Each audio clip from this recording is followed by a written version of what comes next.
Muy buenos días, bienvenidos a esta nueva etapa del ciclo Pulso Constitucional aquí en la Universidad del Desarrollo.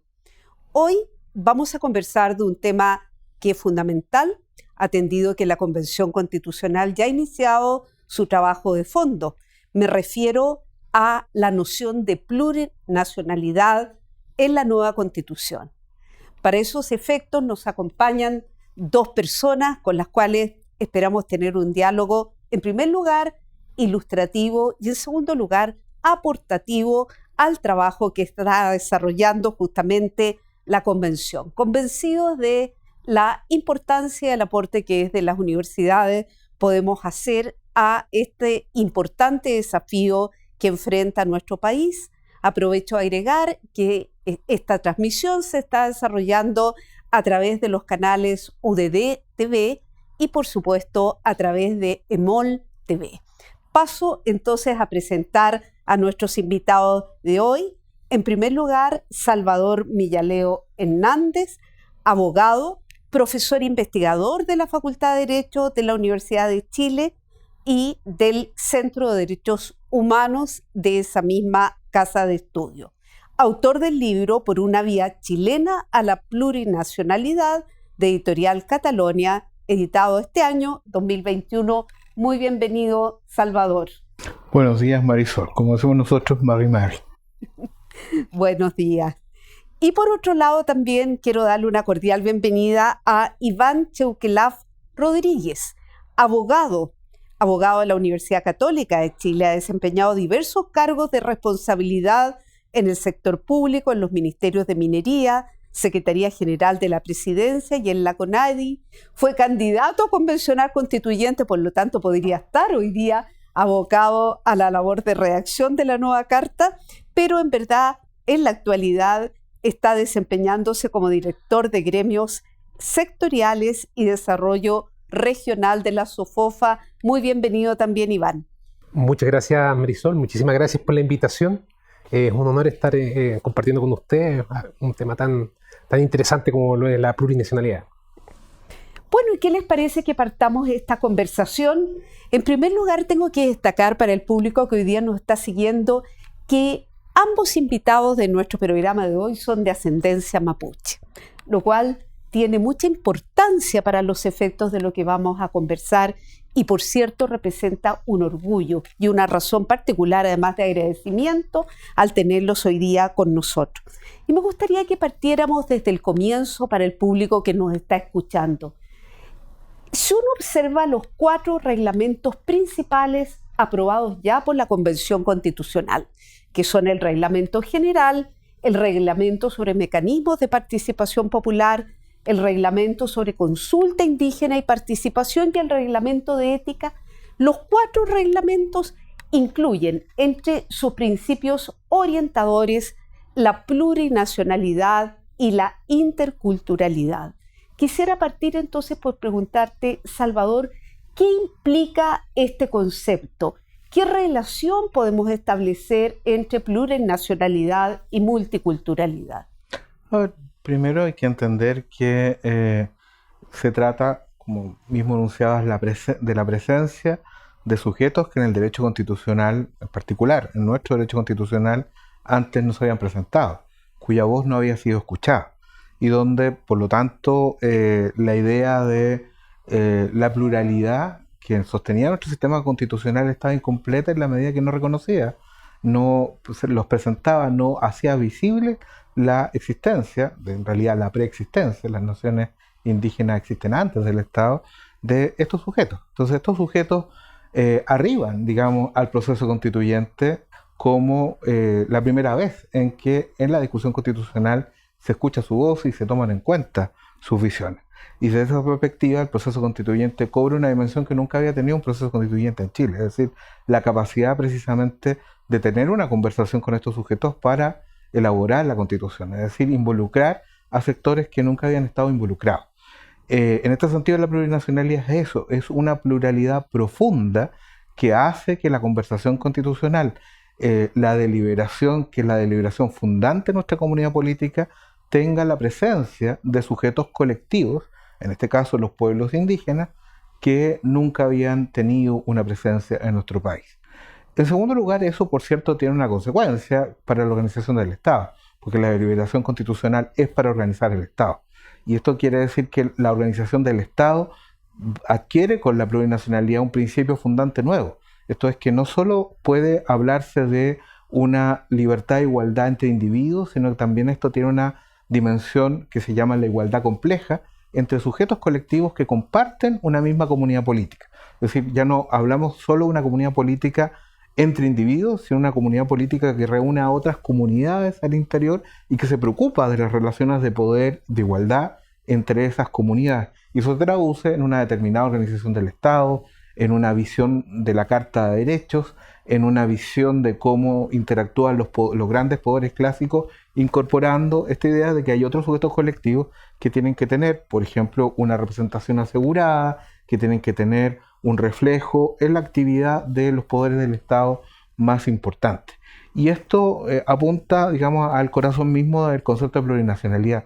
Plurinacionalidad significa establecer una comunidad constitucional donde la no dominación sea el principio prevalente, es decir, que la libertad y la igualdad se entiendan desde que no existe un grupo colectivo, cultural, que domine a otros y un grupo dominado por otros, sino que la cultura, digamos, sea algo que nos enriquezca, que nosotros desde nuestras diferencias culturales nos podamos aceptar y podamos en la conversación constitucional encontrar un espacio común, intercultural. Entonces, la plurinacionalidad nos invita a constituir esta gran comunidad de comunidades donde reorganicemos el Estado y donde el Estado le quitemos este ámbito de dominación cultural que lo ha impregnado, por lo menos desde la perspectiva de los pueblos originarios, en su historia hasta ahora. Y este proceso es lo que se está llamando en Latinoamérica la descolonización interna de los Estados. O sea, plurinacionalizar significa descolonizar para constituir, para reconstituir a la comunidad política como una comunidad de hombres y mujeres libres y de comunidades libres entre sí que construyan a partir de esa libertad un espacio común. Iván, en relación con lo que plantea Salvador, ¿cómo juega a tu juicio el concepto de nación acá? Porque la plurinacionalidad pareciera que funciona dentro de una nación o hay que entenderla como varias naciones distintas que expresan estas culturas diferentes, invisibilizadas, como le hemos escuchado a Salvador. Sí, efectivamente, el concepto de plurinacionalidad aparece en los reglamentos de la Convención Constitucional, recogiendo también una discusión reciente. Ya este es un concepto que se viene acuñando hace poco tiempo. Ya hay que retrotraerse a la relación de los estados con los pueblos indígenas desde los convenios que regulaban estas relaciones de la OIT a principios del siglo XX, en donde la Convención 157 era el convenio 157 era el predecesor del convenio 169, en donde no hablaba de naciones distintas a las naciones donde se encontraban viviendo los pueblos indígenas, se hablaba de poblaciones indígenas, ¿ya? Luego, durante una larga evolución y discusión en el plano internacional, se evoluciona al convenio 169 y empezamos a hablar de pueblos indígenas. Pero con una salvedad, en el artículo primero se señala que el concepto de pueblos no se entenderá en la forma como se comprende en el derecho internacional. Nuevamente señalando que era un concepto distinto, ¿ya? Luego viene la Declaración de la ONU de los Derechos de los Pueblos Indígenas, que tampoco habla de naciones como prerequisito para poder ejercer los derechos colectivos que están contemplados en instrumentos internacionales, como el Convenio 169. Y después vienen los reconocimientos constitucionales a nivel latinoamericano, boliviano, ecuatoriano, donde sí aparece el concepto de plurinacionalidad ya a finales de la década del 2000. Aquí voy con eso, es que esta es una discusión de larga data. Chile también ha tenido su discusión interna nacional.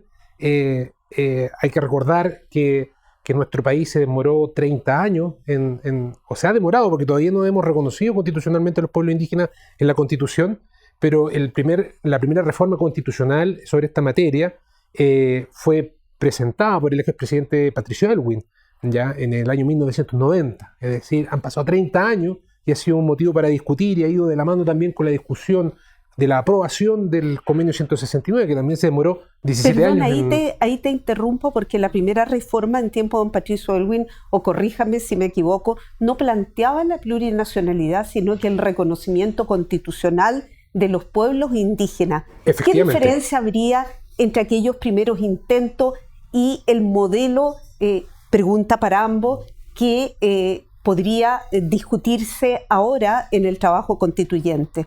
Sí, efectivamente.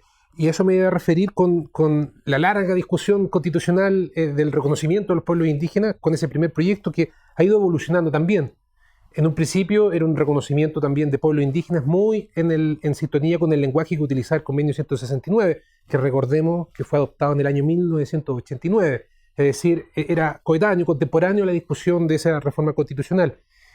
Y después va evolucionando y empezamos a acuñar el concepto de multiculturalidad, ¿ya? Y ahí aparecen, entre otros previos que hubo dos grandes proyectos de reforma constitucional en el año 2007, presentados por la oposición en ese entonces y por la presidenta Michelle Bachelet en su primer mandato, en donde ambos se fusionan y acuñan este concepto de multiculturalidad. Descansa ahí el reconocimiento sobre el multiculturalismo.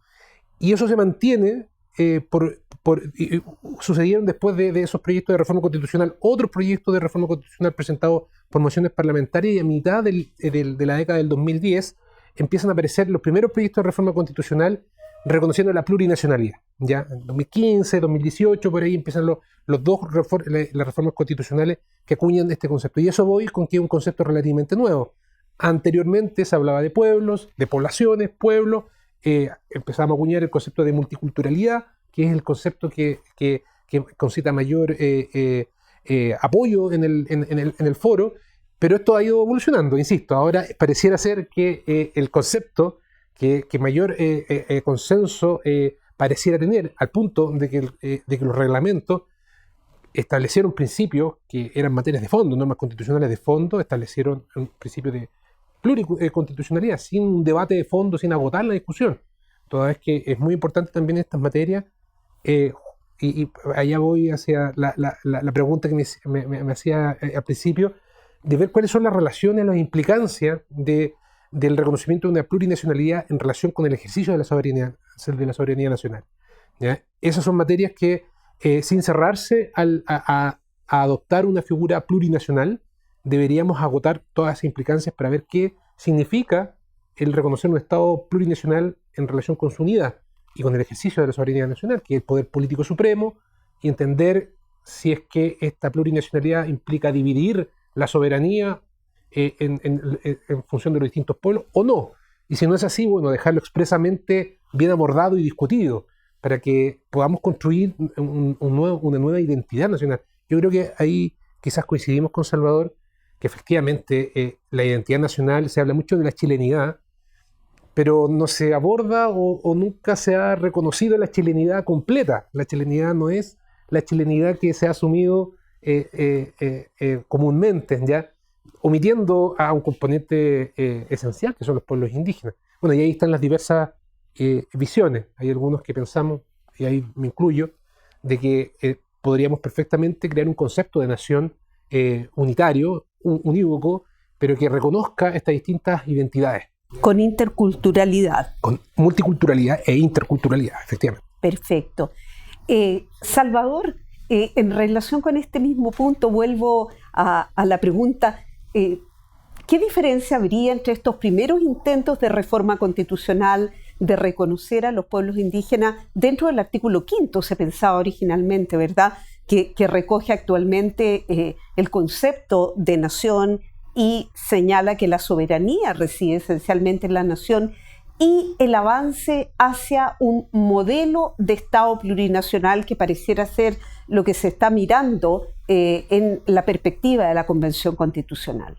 A ver, precisando, en Chile han existido, bueno, desde el primer proyecto, que efectivamente es de Patricio Aylwin, y era uno de los grandes compromisos que suscribió con el movimiento indígena cuando era candidato a la presidencia en 1989, justo cuando se estaba suscribiendo, por otra parte, a nivel internacional, el convenio 169, suscribe el Acuerdo Nueva Imperial, y uno de los elementos que se compromete es el reconocimiento constitucional.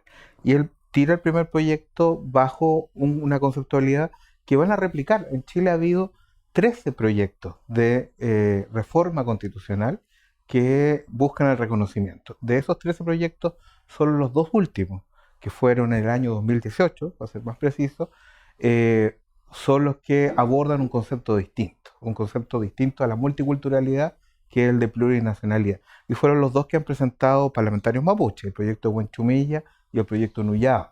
Y estos son los que rompen la tendencia que se dio entre 1990 y el 2017, digamos, el 2018 se presentan estos proyectos. ¿Qué ha pasado? ¿Por qué ha cambiado esta idea? La multiculturalidad es un concepto antiguo, bueno, la plurinacionalidad también, pero han tenido unas trayectorias paralelas bien interesantes. El multiculturalismo es algo que nosotros le debemos agradecer a Canadá. La idea de lo multiculti, que significa que pueden convivir dentro de un mismo país diversas culturas, y estas culturas se tienen que expresar, tienen el derecho a expresarse públicamente, y tiene el Estado que proteger la expresión pública de la cultura para que así el Estado, digamos, la existencia del Estado, su funcionamiento, no obligue a los sujetos a renunciar a su identidad.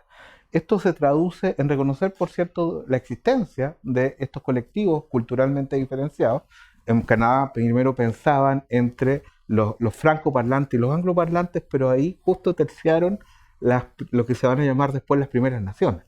En ese tiempo, en los 70, se llamaban los aborígenes.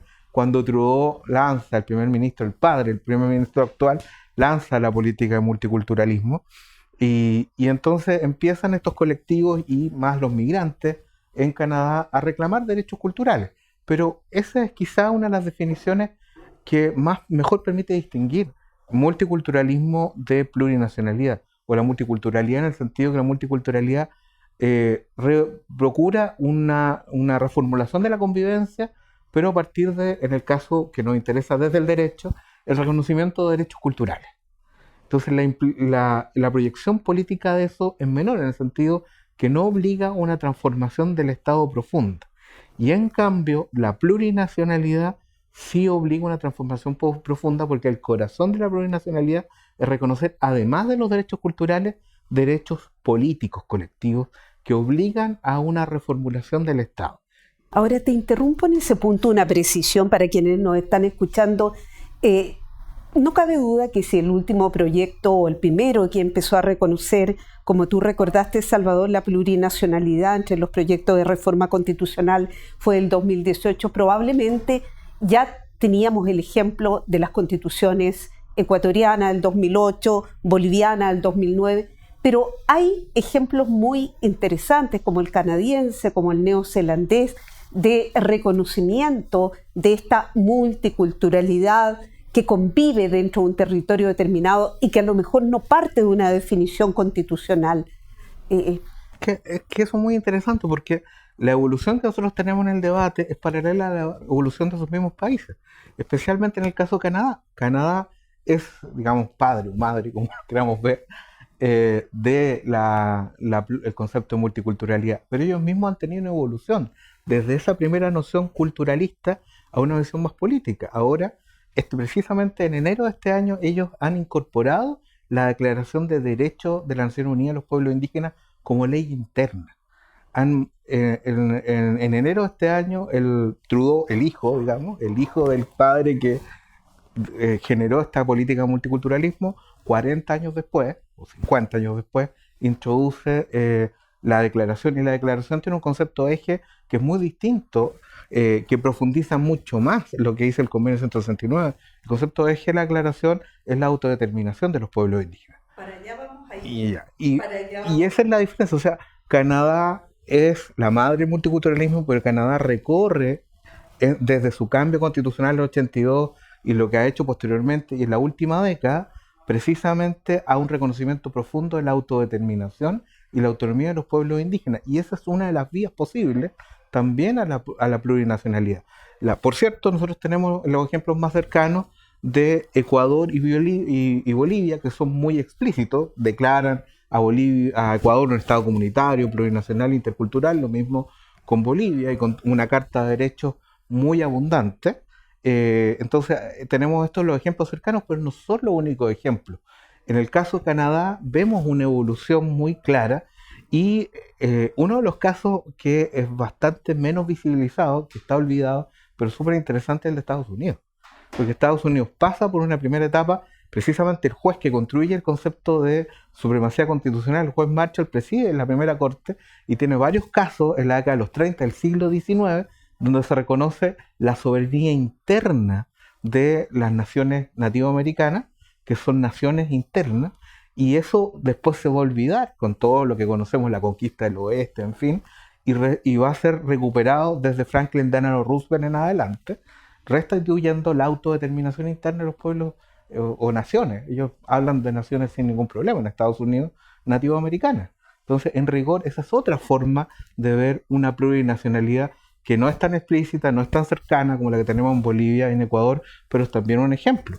Colombia tiene su propia trayectoria, que fue muy temprana, desde el reconocimiento del 91 de la autonomía. Pero la autonomía, lo que separa la multiculturalidad de la plurinacionalidad, no es algo tan tajante, pero si uno pudiera poner un umbral, es si reconocemos derechos políticos, y el derecho político principal es la autonomía.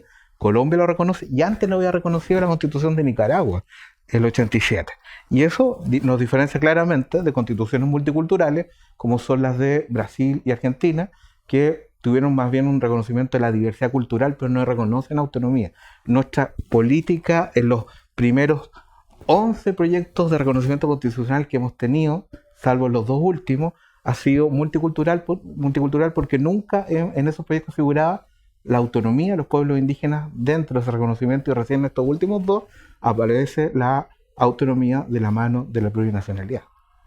Fíjate que estamos llegando aquí a una conclusión que creo que es bien interesante, y es que la definición de Estado plurinacional, efectivamente, como Salvador lo ha dicho, tiene que ver con avanzar en aspectos políticos, pero qué duda cabe que las constituciones también pueden ir avanzando de una forma intercultural o multicultural, como aquí se ha dicho, y especialmente, como en el caso canadiense, a través de cartas de derechos que de alguna manera incorporen los conceptos fundamentales que están sobre todo en la Declaración de Naciones Unidas sobre Derechos de los Pueblos Indígenas. Y quiero quedarme ahí precisamente porque el artículo 3 de esa declaración precisamente se refiere en forma expresa, tal vez algunas personas no lo saben, al concepto de autodeterminación. En otras palabras, el concepto de autodeterminación de los pueblos indígenas pareciera no ser un concepto que viene de la teoría o de la doctrina, sino que tiene un sustento en el derecho internacional de los derechos humanos. Mucha gente se pregunta, Iván, si la autodeterminación de los pueblos indígenas de alguna manera pone en jaque a nuestros estados. Tú de alguna manera habías anticipado esa idea en la forma como los hemos concebido. Y solamente me quedo en el caso canadiense porque qué duda cabe que la estructura federal del sistema canadiense ha sido proclive, ha sido favorable para el funcionamiento de comunidades que tengan estos grados de autonomía, comunidades indígenas me refiero, en Canadá. Pero ¿cómo lo ves tú la compatibilidad en el caso de un Estado plurinacional que venga con este principio de autodeterminación acompañado, implícito o explícito, y la realidad de un Estado unitario como el que Chile ha tenido hasta el momento? Sí, yo en relación con este tema, Marisol, yo pienso que finalmente la discusión de plurinacionalidad es una discusión que en realidad, y quizás me disculparán si quizás estoy siendo un poco incorrecto, pero no es el gran desafío que hay que sortear y no es la gran discusión, ¿ya? Y es algo que yo voy a hacer también una prevención. Yo no vengo del mundo académico, ¿ya? Yo vengo del mundo más de la implementación justamente de los derechos de los pueblos indígenas. He tenido la suerte de poder trabajar en sucesivos gobiernos, en los últimos 4 gobiernos. me ha tocado trabajar estos temas en la operatividad, ¿ya? Cómo implementar los derechos, ¿ya? Y he llegado a la convicción de que la discusión de la plurinacionalidad no le da ni le quita mayores derechos a los pueblos indígenas. De hecho, en la declaración de la ONU de los derechos de los pueblos indígenas, el artículo 3, como mencionaba hace un momento, efectivamente está el concepto de libre determinación. Pero nos olvidamos que el convenio 169 de hace 30 años atrás, también en el artículo 7, establece el concepto de autodeterminación, ¿ya? Es un concepto menos evolucionado que el de libre determinación, pero en la práctica habla de derechos políticos también. De hecho, la participación, y yo también participé quise llegar como representante de los pueblos indígenas en escaños reservados. Bueno, eso es una demostración, es una implementación del artículo 6, letra D del convenio 169. Y eso es un derecho político, ¿ya? La autodeterminación. Asegurar presencia en los órganos representativos de elección popular. Exacto. También tiene, y no es el único, ¿ya? Habla de territorio, ¿ya? Del derecho que tienen sobre los recursos naturales que están presentes en dichos territorios y que pertenecen al Estado. Se refiere principalmente a los minerales, etc. O sea, hay una serie de derechos que yo catalogaría más que culturales, más que entender la multiculturalidad como algo, un escalón más abajo de lo político. El convenio 169 es de una riqueza en cuanto a derechos políticos impresionante. Entonces, la pregunta que yo me hago es ¿qué cambiaría o qué derecho adicional tendrían los pueblos indígenas en Chile si es que se reconociera la plurinacionalidad? La respuesta es que aparece ninguno, aparte de los que ya están en el catálogo del convenio y también en la declaración, que no es un instrumento vinculante para nuestro país, es una declaración, no un tratado internacional, pero sí establece un objetivo, ya un ideal, ya es una visión más evolucionada de los derechos de los pueblos indígenas y hacia allá deberíamos transitar. Yo concuerdo. Entonces, el gran desafío no es el reconocimiento constitucional en forma de multiculturalidad o plurinacionalidad, sino que es justamente la implementación de los derechos que ya están consagrados, por lo menos en el convenio 169, que es una norma vinculante, establece figuras de autodeterminación, y si lo interpretáramos a la luz de la declaración, también podríamos perfectamente hablar de libre determinación. Y ahí el desafío es cómo implementamos esos derechos. Y finalmente, y yo soy un convencido de que no es una tarea fácil. Chile ya lleva 10 años con el convenio 169 en vigor, y el único derecho que en buenas cuentas ha implementado o ha tratado de implementar es el derecho a consulta. Y no hemos continuado con esa tarea de implementar derechos del convenio 169. ¿Ya? Y finalmente la clave en la discusión constitucional va a estar justamente cómo implementamos esos derechos colectivos de una manera armónica con nuestra tradición jurídica, con nuestra tradición histórica respecto a nuestro sistema político, y el desafío es que estas piezas ensamblen de manera perfecta como un puzzle y no que sean piezas que colisionen. Entonces, la tarea de los convencionales actualmente es justamente esa. Es implementar los derechos colectivos de una manera inteligente y que tenga armonía con el resto de las normas constitucionales y principalmente con nuestra tradición jurídica. Pero necesariamente iban de rango constitucional, porque podríamos decir que a lo mejor no se necesitaría una norma potente de rango constitucional, sino que de pronto bastaría con el perfeccionamiento de la ley de fomento y protección a los pueblos indígenas, la ley más conocida como de la CONADI. Efectivamente, esa es una mirada que es legítima, pero yo estoy convencido de que hay ciertas normas que uno debería asegurar en la Constitución que habiliten y abran las puertas para una implementación, un desarrollo legal. De partida, el diálogo entre los pueblos indígenas y el Estado es algo que durante los últimos 10 años ha demostrado ser dificultoso, complejo y no se avanza muy rápido, ¿ya? Una de mis ideas en la campaña era justamente establecer en la Constitución un órgano muy parecido al Parlamento Sami que existe en Noruega, que permitiese un diálogo político, ¿ya? O un diálogo político para implementar estos desarrollos legales necesarios para hacer armonizar los derechos colectivos. Con representación política de escaños, por ejemplo, reservados. De hecho, este Parlamento Sami está íntegramente conformado por representantes de pueblos indígenas, en este caso el pueblo indígena Sami. Claro, el tema de la consulta es una tarea, un desafío también muy, muy, muy complejo y nos permite avanzar de una manera más rápida en la implementación de los derechos colectivos. Hay otros derechos que tienen un corte más económico. Uno podría decir, ¿sabes? Bueno, en realidad la riqueza que se encuentra en los recursos naturales que se encuentran en los territorios en donde viven los pueblos indígenas, el convenio 169 señala que hay ciertos derechos que son el derecho de conservación, de uso, de administración, de explotación en buenas cuentas de recursos naturales. Bueno, ahí hay ventanas que uno pudiese encontrar para obtener una mirada común de sociedad en donde se pudiese, en cierta medida, yo ahí también, mi calidad de persona que pertenece a un pueblo indígena, al pueblo mapuche, yo soy mapuche, tengo también un juicio histórico respecto de cómo se incorporó a los pueblos indígenas a la identidad nacional chilena. Bueno, yo creo que es preciso realizar estos ejercicios de reparación, pero de una manera nuevamente armónica, porque esto puede ser fuente de más conflictos que de soluciones, y por lo tanto el desafío, yo estoy convencido de que más allá de la plurinacionalidad es a partir de los derechos. Es a partir de los derechos, de libre determinación, autodeterminación. No es necesario, no sé, crear algo absolutamente nuevo. Bueno, ¿por qué no avanzamos a autonomías locales? Tenemos órganos que tienen autonomías locales, que son las municipalidades. Bueno, ¿por qué no pensamos algo intermedio, o una municipalidad, o redefinir los límites o fronteras comunales, como para poder hacer coincidir territorios en donde haya una mayoría de población indígena, de pueblos indígenas con territorios municipales? Están las áreas de desarrollo indígena, que también están contempladas en la ley indígena. Uno también podría quizás echar mano a conceptos o a figuras que ya existen en nuestra legislación, o los territorios especiales, el territorio como la de Isla Isla Pascua, Pascua. Juan Fernández, existen. Claro, no se ha avanzado en los estatutos correspondientes, pero bueno, ahí ya tenemos cosas que quizás nos pueden convocar a buscar una solución de mutuo acuerdo, o que genera amplio consenso.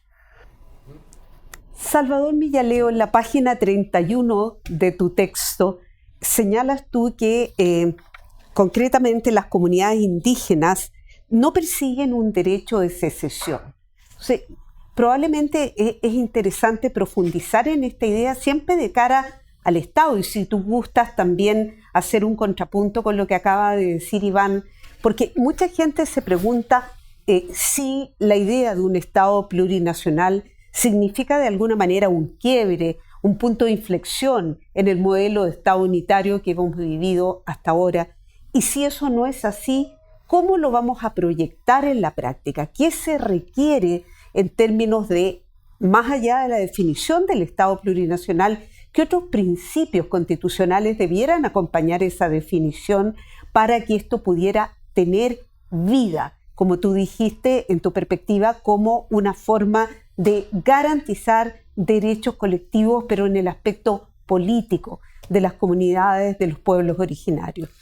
No, primero, para situarnos en el contexto, claramente el carácter unitario del Estado no pugna con la plurinacionalidad. Hay estados, de hecho Bolivia y Ecuador son estados unitarios. Entonces la plurinacionalidad no necesariamente se expresa en lo que Ferran Requejo llama el federalismo plurinacional. Hay otras formas de construir la plurinacionalidad dentro de un Estado unitario, y eso depende de precisamente qué tradición, qué espíritu constitucional va a desarrollar ese Estado. En el caso particular de Chile, tenemos precisamente allí el corazón de la problemática de la plurinacionalidad. Lo que mencionaba Iván, la idea de los derechos de los pueblos indígenas en Chile ha tenido no dificultades, ha tenido una denegación. Para ser claro, nuestro país es el país más atrasado en configuración de derechos del continente.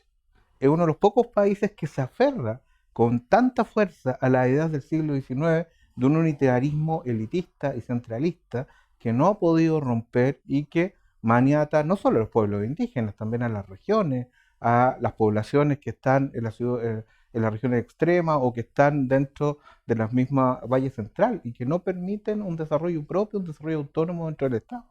Estas ideas nos han maniatado, y en particular a los pueblos indígenas, la gestión política de los últimos 30 años ha significado con claridad una denegación de sus derechos humanos. Tenemos tantas expresiones en las cuales los derechos de los pueblos indígenas se han violado, desde la construcción de proyectos como Ralco en adelante, en contra o sin el consentimiento de los pueblos originarios, la aplicación de leyes penales de excepción, Cuando ahora podemos decir, bueno, hay terrorismo ahora, claramente cuando se empezaron a aplicar no había terrorismo y la aplicamos como si hubiera terrorismo y la Corte Interamericana las anuló porque no correspondía, digamos, porque estaban violando los derechos humanos. Hemos hecho tantas cosas mal, tenemos cuántas leyes que desarrollan derechos de los pueblos indígenas. Tenemos la ley indígena, tenemos la ley de borde costero y tenemos un artículo en la Ley General de Educación, un artículo en la Ley de Derechos del Paciente y nada más. Y tenemos, en cambio, algunos de los pueblos indígenas más grandes de la región, como el pueblo mapuche. Entonces, nuestra práctica constitucional, nuestra tradición constitucional, en lugar de tener una evolución, por ejemplo, haber introducido un reconocimiento, como proponía Elwin a principios de los 90, multicultural, y a ir construyendo de a poco, en la línea que nos propone, por ejemplo, Iván, hemos llegado a una situación donde la conflictividad ha generado tal nivel de tensión y tal nivel de violencia, con sangre incorporada, que lo único que podemos hacer ahora es enfrentar las cosas con una transformación profunda del Estado. Y eso es lo que explica que la plurinacionalidad en los últimos 10 años hizo una carrera meteórica en Chile. Hace 10 años las organizaciones indígenas no hablaban de plurinacionalidad. Empezaron a hablar ¿cuándo? Cuando los alcaldes mapuches miraron los procesos que estaban ocurriendo en Bolivia y en Ecuador y dijeron, este proceso es lo que nosotros necesitamos porque el concepto de plurinacionalidad es un vector, es un concepto que condensa precisamente los derechos de los pueblos indígenas en el estado del arte actual, es decir, con la autodeterminación, con la autonomía, con la representación, con derechos políticos mucho más desarrollados. En el fondo, eso es lo que significa la plurinacionalidad, pero una plurinacionalidad que se usa como concepto político para confrontar el tipo de multiculturalidad neoliberal cerrada a la diferencia que hemos practicado hasta el día de hoy. No es la multiculturalidad claramente que se ha practicado en el resto del continente, que con todos sus defectos ha estado abierta y ya generó procesos de cambio hace décadas. En Chile lo hemos resistido, sobre todo las élites, lo han resistido a sangre y fuego prácticamente, y nos han puesto en una situación donde precisamente los grupos políticos indígenas que quieren un camino institucional estaban buscando un concepto que pudiera reflejar este camino. Si uno se fija con seriedad, ninguno de los grupos radicalizados abraza la plurinacionalidad. O sea, cada vez que me preguntan en un debate, pero la plurinacionalidad no es para la secesión del Estado, eso es absurdo, tan absurdo es que los grupos que sí quieren la secesión del Estado dicen explícitamente que ellos no quieren la plurinacionalidad. Entonces le dicen a Elisa Loncón, usted que quiere, si quiere la plurinacionalidad, usted no nos representa, porque nosotros lo que queremos es separarnos del Estado. ¿Qué mejor ejemplo para demostrar que la plurinacionalidad no significa eso? La plurinacionalidad significa un nuevo pacto. Eso es lo que significa, tal como lo dijo muy claramente Francisco Guanchumilla. Invitar a un nuevo pacto del Estado que redistribuya el poder interno en el sentido precisamente de reconocer con claridad, de manera precisa, de manera contundente y garantizada los derechos políticos de los pueblos indígenas, la autodeterminación y la autonomía. Por eso la plurinacionalidad se transformó en un concepto explícito y urgente. A lo mejor, si hubiéramos tenido la evolución desde los 90, que tuvieron otros países como Perú, Ecuador, incluso Ecuador también tuvo varias reformas previas, incluso México, después de los zapatistas, tuvo una reforma del 92, después otra reforma del 2000, empezaron a incorporar evolutivamente esto. Nosotros no nos dimos esa posibilidad de tener una evolución. Las élites se negaron drásticamente al reconocimiento constitucional. Entonces, llegado el 2010, frente a esta carencia de una apertura de las élites, las organizaciones indígenas políticas, los alcaldes mapuches, la identidad lafkenche, todas organizaciones que han criticado el modelo, pero una perspectiva política, un proyecto de transformación política, y que no acuden ni legitiman en ningún caso la violencia política, estas organizaciones buscaron un concepto y lo encontraron.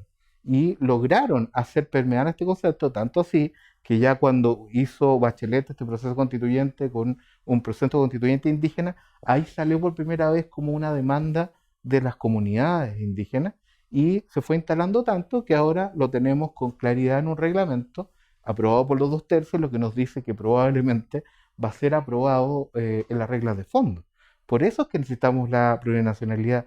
Si hubiera ocurrido una reforma en los 90, a lo mejor podríamos pensar en las variantes que nos están presentando. Esto es cambiar las leyes, introducir unas mejoras, parciales que podríamos ir gradualmente incorporando, pero no nos dejaron tiempo para hacerlo.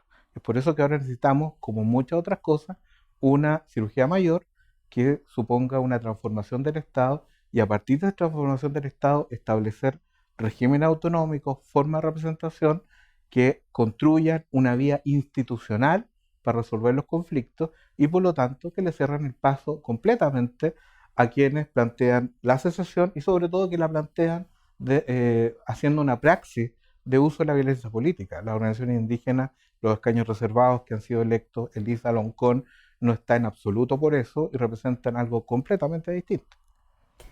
Qué interesante, porque tú planteas, Salvador, que esto significa una cirugía de fondo. Tenemos la impresión que varios aspectos del proceso constituyente actual, la misma definición del Estado, se piensa, por ejemplo, en un Estado social de derecho con todas las implicancias que eso tiene, también implica una cirugía, pero que al final decanta en algo que creo que los dos coinciden, que es la perspectiva de los derechos.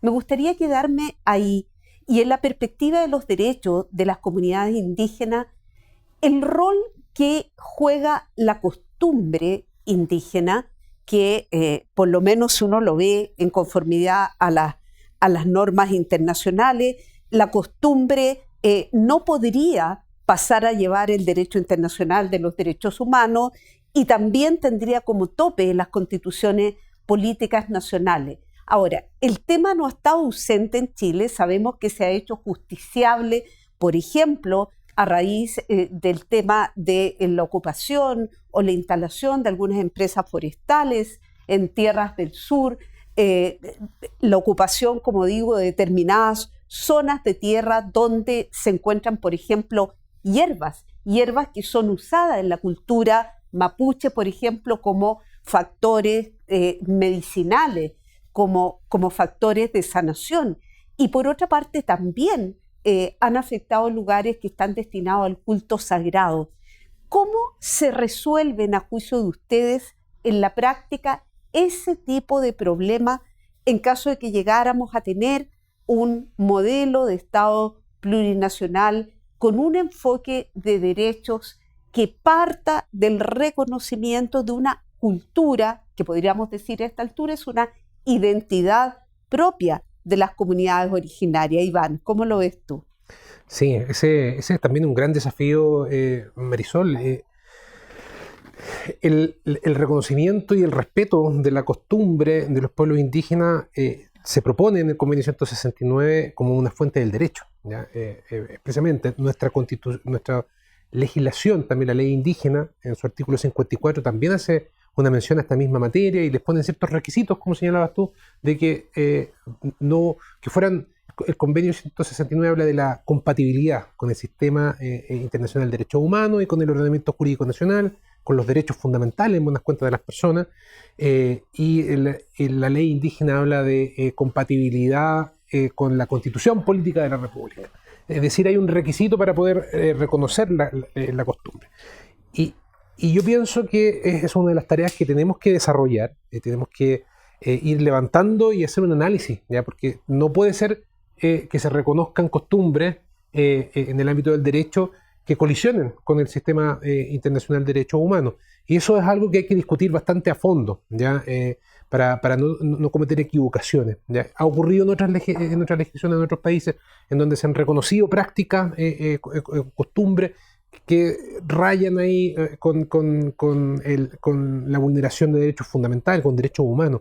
En Chile no podemos correr ese mismo riesgo, ¿ya? Sobre todo en escenarios de violencia, ¿ya? Yo recuerdo una sentencia de la Corte Suprema relacionada justamente con la figura del malón, ¿ya? Que históricamente se conoce la figura del malón como esta venganza familiar, como esta agresión defensiva que se realiza en un grupo familiar respecto de otro.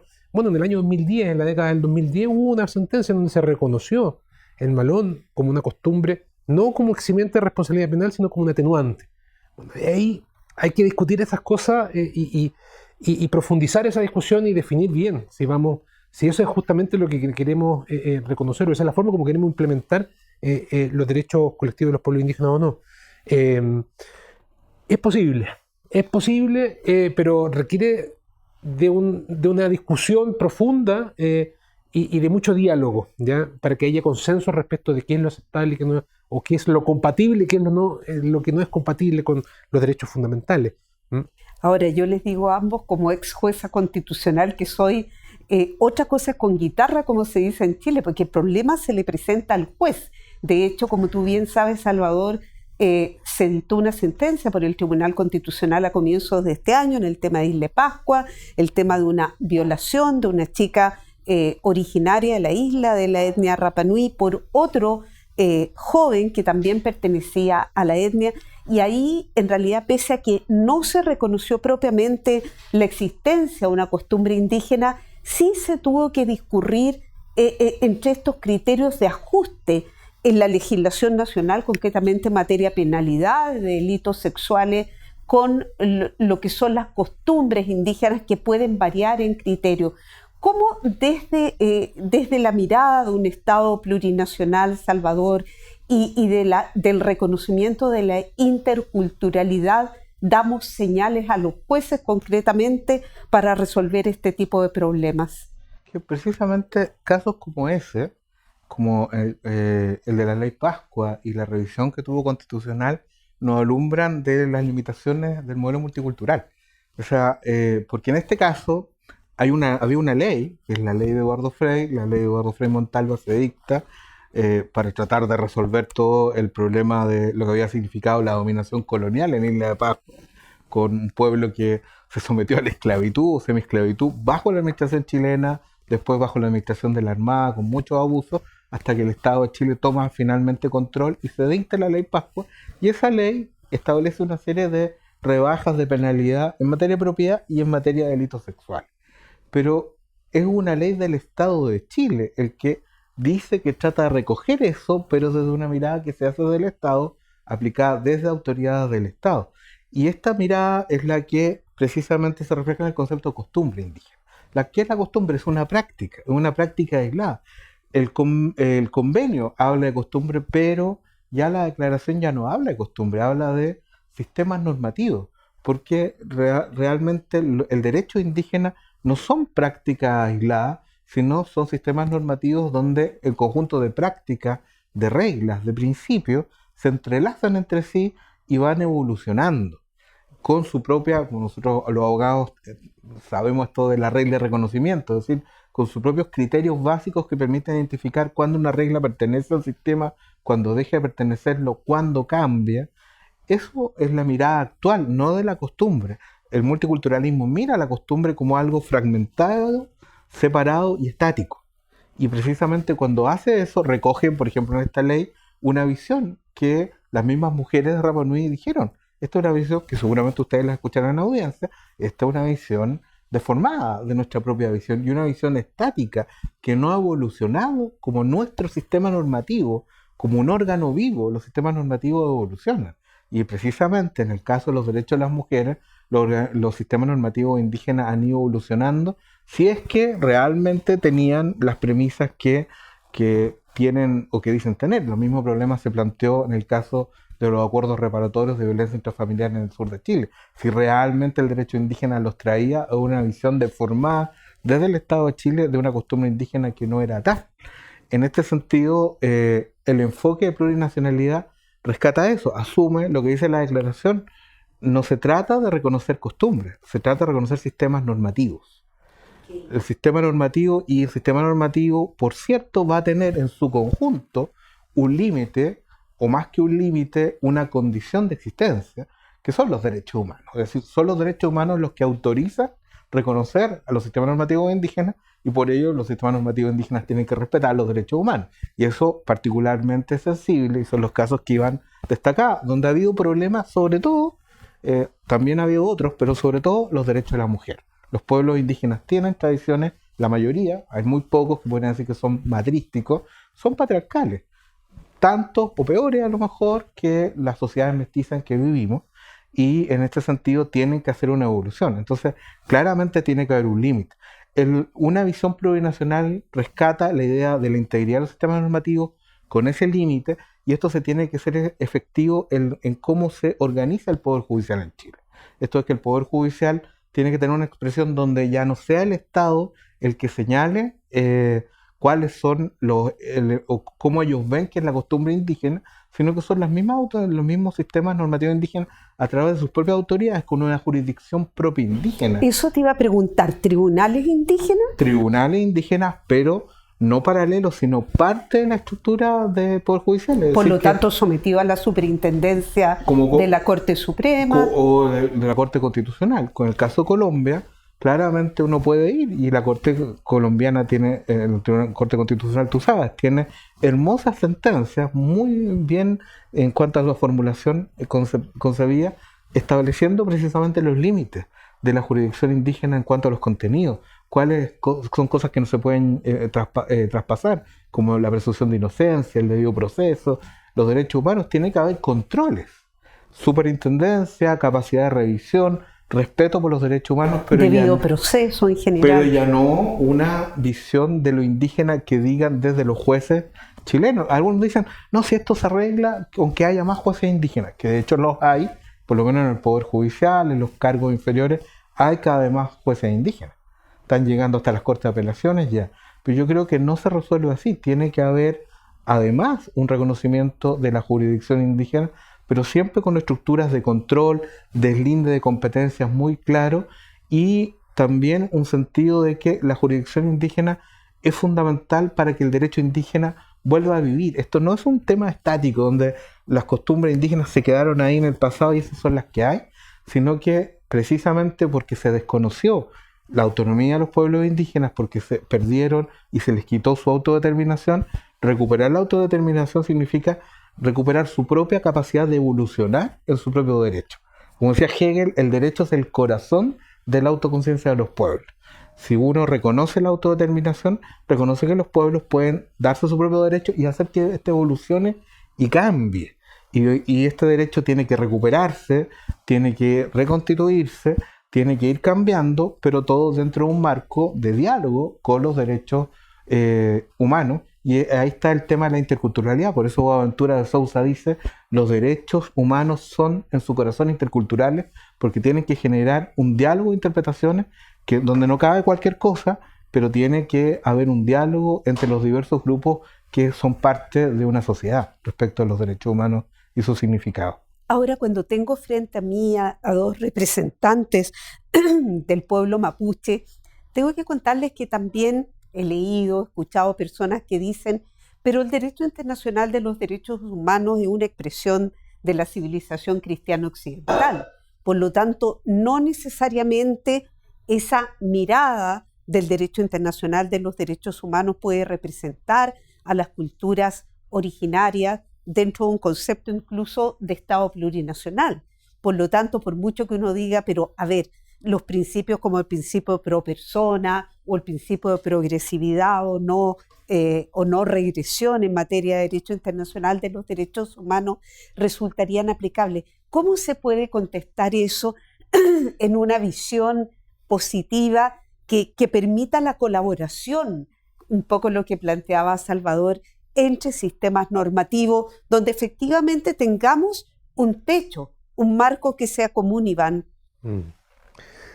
Sí, yo creo que hay un consenso de que la forma de incorporar estos sistemas normativos o de relacionarse con estos sistemas normativos tiene que tener un límite, tiene que tener frontera y que son los derechos que emanan de la naturaleza humana, ya más allá de la concepción occidental que uno pudiese señalar respecto del sistema internacional de derechos humanos.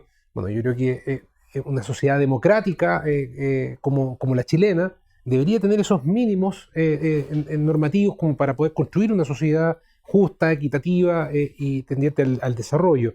El incorporar visiones que atenten contra esta visión o contra estos principios, yo creo que no es una buena decisión de política pública, ¿ya? Hay que tomar en cuenta también la particular realidad de nuestro país. Quizá a diferencia de otros países de Latinoamérica, la población de personas pertenecientes al pueblo indígena está mayormente concentrada en las ciudades. El 75% vive en las ciudades. Entonces, ahí nuevamente toda la discusión, me retrotraigo a lo anterior, a la plurinacionalidad. Bueno, es súper importante también hacerse esa pregunta. Si la mayoría de las personas indígenas en nuestro país se sienten de manera distinta a los chilenos. O sea, si uno le pregunta a las personas si se sienten chilenos o solamente pertenecientes a su pueblo indígena, bueno, quizás nos llevamos una sorpresa. Y a lo mejor, como de hecho se han hecho estudios de opinión pública, nos vamos a encontrar con la sorpresa de que hay muchas personas que se sienten muy orgullosos tanto de su identidad chilena como de su identidad indígena, ¿ya?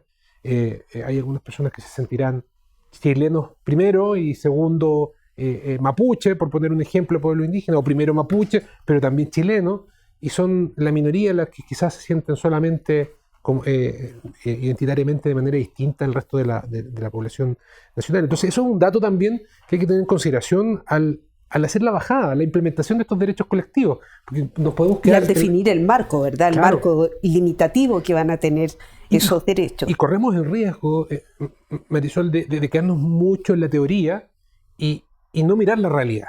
Y la realidad es que las personas indígenas viven en la ciudad, se casan con personas que no son indígenas, y muchas veces vamos a encontrar personas que son indígenas que tienen familia indígena y familia no indígena, ¿ya? Y eso no los hace menos indígenas.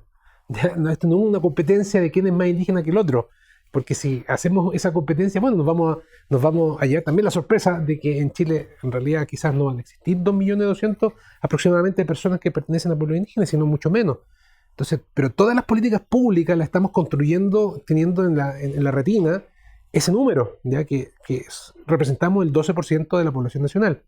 Por eso es muy importante conocer la realidad. Yo pienso que al momento de definir todas estas políticas públicas, estas normas en la Constitución, previamente es muy necesaria la gradualidad, por mucho que durante las últimas décadas nos hayamos dejado estar, no hayamos avanzado, es necesario mirar la realidad. Es necesario, por ejemplo, tener un censo especial para los pueblos indígenas, para conocer también cuáles son las reales necesidades, cuáles son las reales caracterizaciones de cada una de las personas que forman parte de los pueblos indígenas. Porque quizá nuestro modelo no es Bolivia, ¿no? A lo mejor nuestro modelo no es Ecuador, porque quizás nos vamos a llevar la sorpresa, que no es tan sorpresa. Yo creo que cada país tiene su idiosincrasia. Más allá de los hechos que uno pueda catalogar como injustos, que yo en lo personal puedo tener esa evaluación de la historia reciente, desde el siglo XIX, basta leer los discursos en el Parlamento cuando se definía o se tomaba la decisión de ocupar militarmente la Araucanía. Está escrito, ya uno puede formarse su propia opinión y yo tendré la mía, pero eso fue lo que fue construyendo lo que actualmente somos, ¿ya? Y eso hay que mirarlo antes de hacer esta bajada de la teórica de los instrumentos internacionales a la realidad chilena. Porque no es cosa de imitar lo que pasa en Canadá, o Nueva Zelanda, o en Perú, o en Bolivia, o en Ecuador, o en Noruega. Nos pueden dar señales, nos pueden dar datos interesantes, fórmulas que pudiésemos adecuar, pero tenemos que mirarnos primero, y esto quizás es una figura retórica que quizás un poco repetida, pero hay que mirarse al espejo. Yo creo que ese mirarse al espejo implica preguntarse qué es lo que somos, cómo nos sentimos, y para eso necesitamos tener esos datos. Y hacia dónde queremos ir juntos, tal vez, ¿verdad? Ahora, Salvador, como investigador que eres del Centro de Derechos Humanos en la Facultad de Derecho de la Universidad de Chile, esto que yo planteaba de una concepción del derecho internacional de los derechos humanos asociada al mundo cristiano occidental, ¿piensas que puede ser realmente una contrapisa al reconocimiento y desarrollo de un sistema normativo indígena dentro del contexto de lo que pudiera ser un Estado plurinacional? Sí, bueno, primero como dar una continuidad a lo que decía Iván, precisamente es el argumento de mi libro Por una vía chilena de plurinacionalidad, de que no hay modelo, sino nosotros tenemos que construir a partir de las lecciones que hemos aprendido nuestro propio modelo de plurinacionalidad. Y en este sentido, la relación con el derecho internacional es clave, porque nosotros los abogados a veces pensamos de que todo se resuelve a partir de grandes marcos jurídicos del cual deducimos las soluciones. Y la realidad, la práctica nunca funciona así. Incluso cuando los marcos jurídicos sí se respetan, tampoco funciona así. Tenemos que inventar, construir, interpretar. Y en esa interpretación, efectivamente, la idea de los derechos humanos como una definición civilizatoria que incorpora la tradición occidental es bastante confusa, porque si bien pueden tener en la historia ese origen, la construcción del régimen en el siglo XX parte de una visión completamente distinta. No es, digamos, una historia que se refleje, sino más bien el sufrimiento común de la humanidad. Sobre todo después del término de la Segunda Guerra. Exacto, el Holocausto, pero no es por la historia de ellos, sino como la historia del pueblo judío que sufre el Holocausto se reflejan el conjunto de otros genocidios y holocaustos que se vivían paralelamente. Entonces, claro, tenemos una serie de antecedentes que lo vemos en los libros de historia del derecho, de los derechos humanos, que hablan de Occidente, pero hay otras tradiciones, hay otras formas, incluso hay otras experiencias con la misma democracia que no son occidentales. La democracia nosotros la pensamos desde Pericles como algo griego, occidental, en fin, y no, hay una serie de formas que ya los mismos pueblos originarios practicaban, formas que uno puede asimilar o pensar dentro de ese horizonte valórico, de horizontalidad, decisión colectiva, en fin, que son compatibles con la democracia. Entonces, tenemos que ver los derechos humanos como una experiencia que se construye desde la interculturalidad del dolor. Lamentablemente, desde el dolor, desde reconocernos con dolores propios, pero que son parecidos y que nos involucran a tratar de establecer un marco de convivencia que limite las posibilidades de lo que es monstruoso, de lo que es grotesco, de lo que es la violencia en general. Y en ese sentido, los derechos humanos son un diálogo virtuoso que requiere conversar constantemente con las distintas culturas para sacar lo mejor de ellos. Yo creo que la visión luminosa de Rawls, de que los derechos humanos constituyen este consenso superpuesto, es decir, que no es una abstracción que tiene que estar muy por encima de las culturas, pero que tampoco puede partir de una cultura en particular, sino que tiene que estar dialogando permanentemente, ser precisamente el diálogo entre culturas en lo que tiene que construir la visión de derechos humanos. Esto es que nosotros, independientemente de ser mapuches, chilenos, argentinos, peruanos o lo que fuese, podamos reconocer un mínimo común que podamos enriquecer y sostener desde nuestras propias culturas. Y por cierto, esto es un desafío para el pluralismo jurídico, lo que estábamos hablando, de entender de que hay límites que tenemos que respetar. Los derechos de la mujer creo que evolutivamente son un desafío para todas las civilizaciones, también para la cristiana occidental, por cierto, y que los pueblos indígenas tienen mucho que hacer en eso también. Pero hay aspectos donde los pueblos indígenas pueden aportar netamente a los derechos humanos. Voy a poner el siguiente ejemplo. En materia de derecho penal, nuestro sistema de derecho penal estatal en todas partes y desde la perspectiva de derechos humanos tiene como principal objetivo la resocialización, reincorporar a las personas a la sociedad. Y lo que vemos en todas partes de nuestro país, pero en todos los lugares, es que hace completamente lo contrario. Segrega a las personas de la sociedad a partir del tipo de intervención que significa la cárcel como un espacio segregado, donde se reducen los derechos de las personas y le cortan precisamente la posibilidad de hacer otras cosas. Entonces es como si la cárcel, como diría Foucault, creara a los criminales y no que los criminales llegaran a la cárcel. Entonces, esa visión de la distorsión de la práctica occidental del castigo penal es completamente distinta en materia del derecho penal indígena. El rasgo común y virtuoso es que el derecho penal indígena, cuando establece sanciones, lo hace desde una lógica restauradora, para restaurar la posición de una persona como un miembro útil de la comunidad. Entonces, ¿y la víctima, Salvador? Precisamente en un diálogo con la víctima. El derecho penal estatal se olvida de las víctimas. En cambio, el derecho penal indígena, en el proceso y en el cumplimiento de las sanciones, es siempre en un diálogo entre las víctimas y sus familias. Y esto es particularmente virtuoso porque permite efectivamente reenfocar la idea de la restauración como el principal fin del derecho penal, cosa que no es capaz de hacer el derecho penal occidental. Esto es tan así que en Nueva Zelanda, por ejemplo, la idea de los círculos de sanción, un círculo de sanción es que hay un ofensor y una víctima. Y entonces se forma un círculo donde están los familiares de la víctima, la comunidad de la víctima y la comunidad del ofensor, y tienen que llegar a una solución de consenso entre los dos grupos para sancionar al ofensor. Eso es la cultura maorí. Es la cultura maorí, pero eso se ha trasladado al sistema penal general de Nueva Zelanda, especialmente al sistema penal adolescente, donde más daño hace el sistema penal occidental. cuando interviene tempranamente y tempranamente, en lugar de resocializar, aparta a una persona de la sociedad, ahí es donde el sistema indígena es muy superior y más coincidente con los derechos humanos que el sistema penal occidental. Es decir, podemos efectivamente generar un diálogo intercultural virtuoso, estableciendo límites, pero también estableciendo el enriquecimiento a partir precisamente de reconocer a los pueblos indígenas, a sus autoridades, su poder político dentro de una comunidad que ya no se piensa como una nación unificada, sino más bien como una comunidad de naciones que conviven dentro del mismo Estado, pero donde cada una puede aprender de las demás.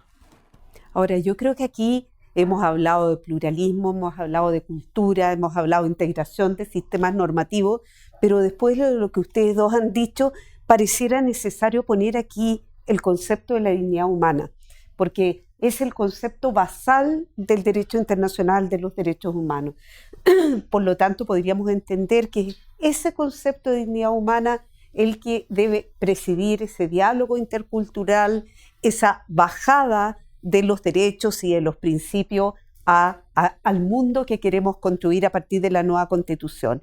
Nos va quedando muy poco tiempo, pero me gustaría que brevemente pudieran darnos su mirada sobre el tema del territorio, la importancia del concepto del territorio en la cultura de los pueblos originarios y cómo podemos pensar positivamente en un modelo que, dejando de lado, ¿verdad?, los sistemas de asimilación o de imposición de parte de los estados, como ha ocurrido en muchos, pueda integrar,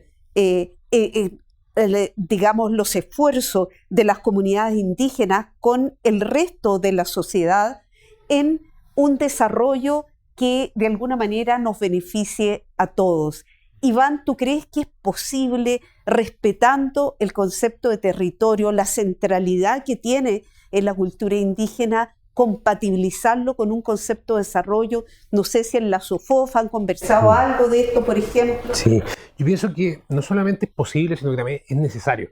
Muchas veces nos centramos en la discusión de derechos políticos, pero nos olvidamos un poco del desarrollo económico de los pueblos indígenas, del bienestar de los pueblos indígenas. Finalmente, yo lo digo desde lo que me ha tocado ver en la práctica. A mí me tocó participar en una consulta indígena en Alto Biobío a propósito del mejoramiento de un camino público, ¿ya? Y uno pudiese pensar que los intereses de las comunidades pudiesen haber sido muy diversos y referirse a cuestiones mucho más elevadas respecto de justamente de tomar la decisión de si se construía o mejoraba o no el camino, o respecto de las variantes, que también era era muy importante para las comunidades, pero la principal preocupación de las personas que participaban era si el proyecto, que era un proyecto del MOP, ¿ya?, iba a generar empleo o no. Decían, fuentes de trabajo. Necesitaban trabajar, ¿ya? Finalmente uno no vincula las necesidades cotidianas de las personas con estos grandes debates, ya que finalmente están muy relacionados. ¿Ya? Okay. Lo uno no quita lo otro, están íntimamente relacionados. Okay. O sea, para que haya un desarrollo de derechos políticos, tiene que haber una base económica también, un bienestar también de desarrollo. O sea, finalmente la ley indígena, el convenio 169, la declaración de la ONU de los derechos de los pueblos indígenas y más contemporáneamente la Agenda 2030 de la ONU sobre desarrollo sostenible, tiene como principal objetivo superar la pobreza, ¿ya?, el desarrollo de las personas, el bienestar, ¿ya? Y efectivamente hay una serie de puntos de encuentro que quizás pudiésemos profundizar en el debate público justamente para poder encontrar fórmulas que permitan que no solamente los pueblos indígenas que están presentes en un territorio, porque no solamente viven pueblos indígenas en los territorios indígenas, hay otros actores chilenos, negocios, empresas, que ya están en los territorios y tienen que convivir de manera armónica, ¿ya? Y efectivamente ahí se puede desarrollar esas sinergias positivas. En SOFOFA, por ejemplo, hay mucho interés que son iniciativas bien acotadas, bien concretas. Obviamente hay mucho por desarrollar en megaproyectos, en proyectos de energías renovables, recursos naturales, etc. Hay muchos puntos, cosas que se pudiesen avanzar, pero comenzando un gremio sectorial que es la CORMA, la Corporación de la Madera tiene iniciativa en conjunto con CONADI, con comunidades indígenas, con los consejeros nacionales de CONADI, relacionadas también con el impacto que genera la industria y los puntos de encuentro que se pudiesen tener con comunidades. Hay iniciativas concretas en ese sentido, hay programas especiales para contratistas forestales en donde se ha notado que han tenido un buen resultado, ¿ya? Son iniciativas incipientes, pero nuevamente es un buen comienzo.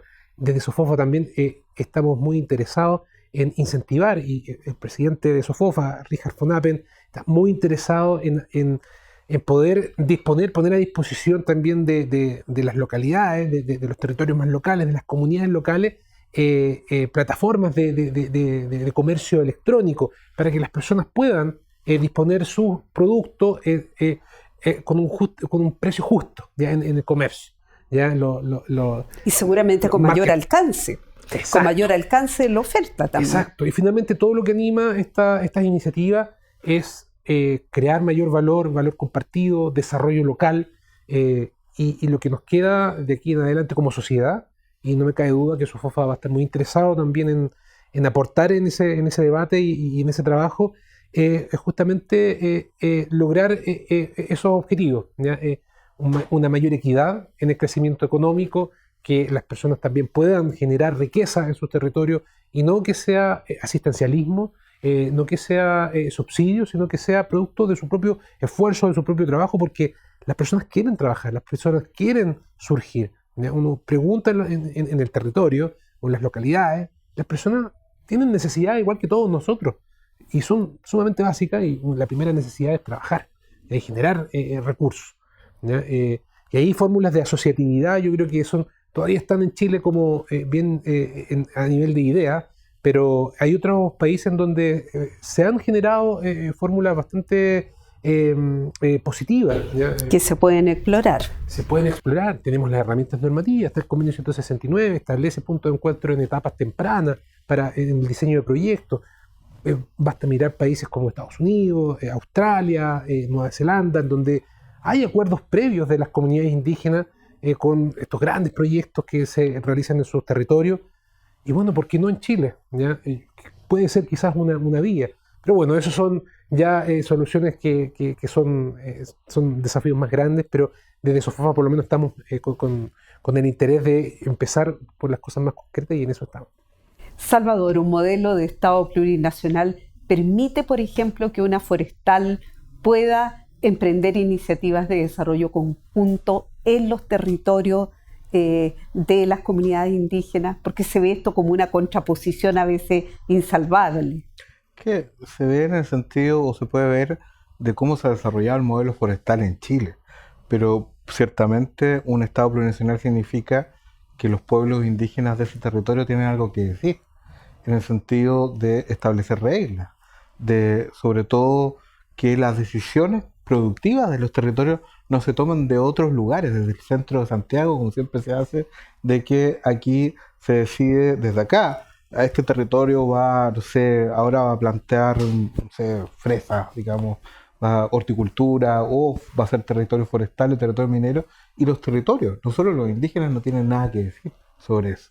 O sea, una democracia avanzada requiere que los territorios puedan tomar decisiones sobre eso, y decisiones que además puedan evaluar las condiciones en que esos proyectos realmente crean riqueza, o bien están creando solo riqueza y generando un empobrecimiento del entorno, del medio ambiente. Es una de las variables que para los pueblos indígenas es crucial. La territorialidad de los pueblos indígenas esencial no solo tiene que ver con su historia, sino tiene que ver con cómo se ve desde los pueblos indígenas la posición del ser humano respecto a la naturaleza. La naturaleza no es un objeto que pueda dominarse y explotarse sin limitaciones, sino que es un conjunto de sujetos con los cuales los pueblos indígenas, como sujetos individuales y colectivos, tienen que estar en relación de complementariedad, de reciprocidad y de armonía. Y por lo tanto surge esta idea, que es propia también del constitucionalismo latinoamericano, en el concepto de plurinacionalidad de derechos naturales. Si hay algo que es específico de la plurinacionalidad tal como se ha practicado en Latinoamérica, es la idea de que la naturaleza tiene derechos, o bien ciertos elementos de la biodiversidad y que eso tiene que consagrarse, y es una tremenda transformación en la perspectiva occidental constitucional, pero no es tan descabellada desde la perspectiva de la crisis climática. O sea, es un desafío precisamente como hemos pensado el derecho, pero se ha vuelto desde la perspectiva de la conservación una de las necesidades donde tenemos que establecer límites. No puede simplemente decir, este territorio va a ser forestal y aquí vamos a plantar monocultivos y vamos a secar las aguas, vamos a empobrecer el entorno, vamos a usar cualquier pesticida.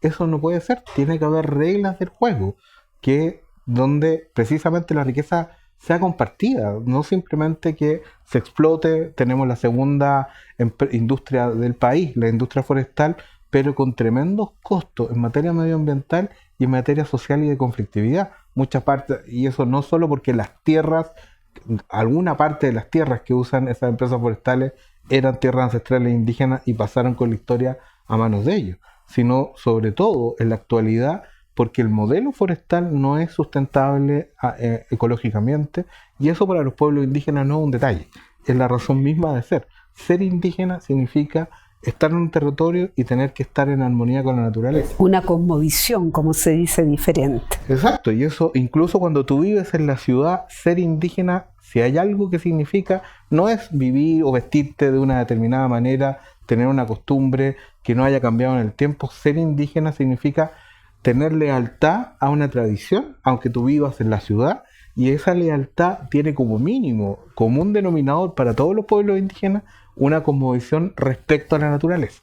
Entonces, no significa que las forestales no puedan existir, sino que van a tener que cambiar la forma en que lo están haciendo, que para los pueblos indígenas, y esa es una razón de los conflictos, es fatal, no respeta y no es sustentable con el medio ambiente, simplemente. Bueno, han aparecido muchos temas colaterales, la naturaleza, sus derechos, no alcanzamos a hablar de la reconversión de la mano de obra productiva, cuando producto de la ley de pesca, ¿verdad?, quedan comunidades ancestrales sin su única fuente de trabajo, en fin, pero vamos a sugerirle a la Universidad del Desarrollo poder seguir explorando en Pulso Constitucional estos temas, y termino agradeciéndoles muy sinceramente a nombre de esta casa de estudio a Salvador Millaleo, a Iván Huenquelaf por su aporte.